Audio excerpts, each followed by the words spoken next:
एक शख्स के घर में एक नागन रहा करती थी और वो नागन रोज़ाना एक सोने का अंडा देती।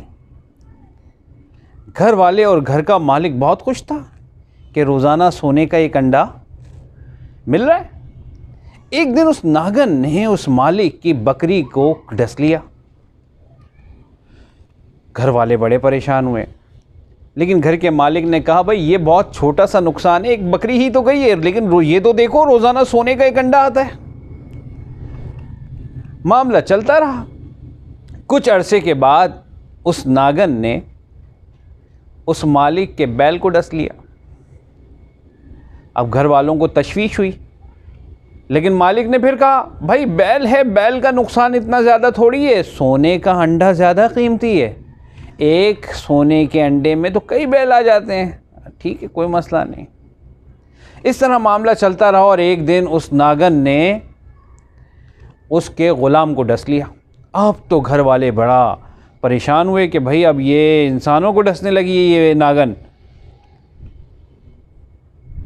लेकिन सोने के अंडे की हवस ने कि माल आ रहा है, उन्होंने उस नागन को वहाँ से निकाला नहीं, उस नागन को मारा नहीं।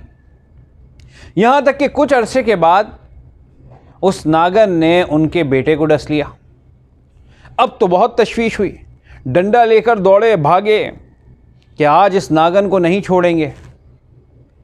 लेकिन हुआ ये कि वो नागन कहीं गायब हो गई। कुछ अरसे के बाद दोनों मियाँ बीवी ने सोचा जो नुकसान होना था वो तो हो चुका, अब ऐसा है कि हमारे हाथ बेटा भी नहीं आएगा और सोने का अंडा भी नहीं आ रहा। तो वो गए नागन के बिल के पास, वहाँ कोई धूनी वूनी थी, एक तरीके से नागन को सुलह का पैगाम भेजा और इत्तेफाक की बात कि नागन भी वापस आ गई। कुछ अरसे ऐसे ही चलता रहा, सोने के अंडे मिलते रहे और यहाँ तक कि एक दिन उस नागन ने उसकी मालिक की बीवी को डस लिया, उस आदमी की बीवी को डस लिया। अब सब लोग आए और बड़ा उसे कहा कि भाई तुम इस नागन को मार क्यों नहीं देते, तुम्हारा पूरा इसने घर तबाह कर दिया, लेकिन तुम इस नागन के बड़े दीवाने हुए हो, ऐसे लालच का क्या फ़ायदा, ऐसी दौलत का क्या फ़ायदा। तो इसने सोचा मालिक ने कि मैं इस नागन को मार दूंगा। कुछ अरसे के लिए नागन फिर गायब हो गई और कुछ अरसे बाद जब दोबारा आई तो अब उसके बिल में एक सोने का अंडा नहीं था बल्कि एक मोती था। आदमी ने सोचा कि वक्त के साथ साथ आदतें तब्दील हो जाती हैं, पहले ये नागन सोने का अंडा देती थी, अब मोती दे रही है, अब मोती दे रही है, इसकी तबीयत में तब्दीली आ गई है, लिहाजा वो मोती लेने लगा।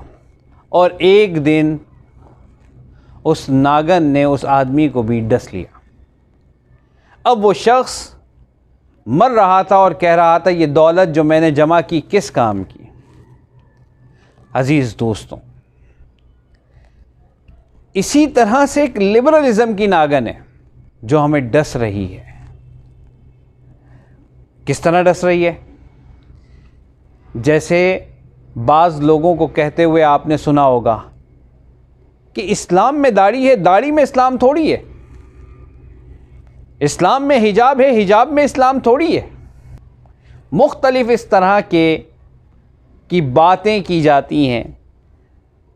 हमें दीन इस्लाम को पूरा कबूल करना पड़ेगा, वरना लिबरलिज़म की नागन एक एक करके सबको डस लेगी, यहाँ तक कि आखिर में वो हमारे ईमान पर हमला आवर होगी और हमारा ईमान भी ले जाएगी। कुरान ने बयान किया, या अय्युहल्लज़ीना आमनु उदखुलू फ़िस्सिल्मि काफ़्फ़ा वला तत्तबिउ खुतुवातिश शैतान इन्नहु लकुम अदुव्वुम मुबीन। ए ईमान वालों, इस्लाम में पूरे पूरे दाखिल हो जाओ और शैतान की पैरवी ना करो, बेशक वो तुम्हारा खुला दुश्मन है।